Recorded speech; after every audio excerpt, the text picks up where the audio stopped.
All right, so now I want to show you teaching Archie how to heel. So this is something he knows really well at this point. And so basically what I want you to be able to do is come outside and work with him to make sure that he can heel with us. So heel just translates to on my heel.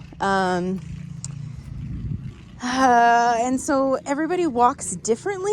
And so what I try to do is before we go for a walk, and I need to shovel my driveway before we actually go for a walk, Archie heel, is we just start to make directional changes. So what I'll do is I'll turn right and I'll turn left, and I want to make sure that he's following me and catering to my space. So if I turn left, he's catering to my space because he can't cut me off. He needs to actually physically slow down. If I turn right, he's got to speed up and follow me and pay attention. So this is far more than just teaching a dog not to pull on a leash. This is all about focus on me. And so even if I stop, I do require them to sit and be right next to me. Heel. Good. Now Archie kind of he feels more comfortable being a little bit further back. I'm okay with that as long as it's not like a full body length of dog back behind me. But he's still pretty close. But it's his way of just paying attention and putting me in that leadership role versus him dictating where we're going to go. Good. Good.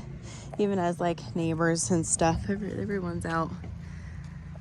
I can't really see too many people with the camera, but we've got several neighbors out plowing and shoveling and all the fun things. We got to do it. I just hate it so much. Huh, Archie? Now, as I'm walking, I don't let dogs drop their nose to sniff. So I give them an opportunity to go potty before. And then right there, if he drops his nose to sniff, it kind of tickles, huh? I'm going to use the e-collar to make sure that he's maintaining that focus, because this is all a focus exercise. If I go into it thinking it's all about just not pulling on a leash, I'm actually going to set myself up for failure. But if I get it where he can pay attention to me for long periods of time, the leash actually becomes irrelevant. Good job. Good boy. So on my walks, we'll kind of start in the driveway, doing some of this, making sure he's paying attention, and then we'll walk for some time. And if I ever come into situations where he gets super distracted, like my neighbors have lots of dogs and he's super friendly and he wants to say hi to everybody, and so if a simple reminder on the e-collar isn't sufficient for him, where he's still oh my gosh, I'm gonna go say hi, I might do some directional changes so that he gets back into that nice training rhythm that he had at the beginning of our walk. Good job. So for me, I like to give them a break in the middle of the walk and let them be a dog. So we've got a park close by, so I'll walk with him in a very structured manner like this, and then good boy, Archie, heel. And we'll go to the park and we'll play and let him sniff and pee on something.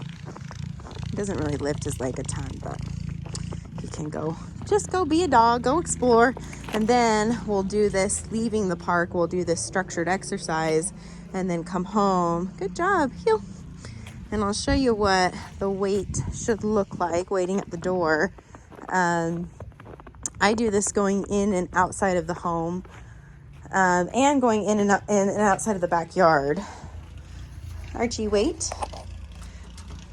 So I want to open the door, have him stay there. Okay. Good job, buddy. And then he can go through. And I don't care if I go through first, because sometimes functionality-wise, it's harder to shut the door. It's like, I'm tired now.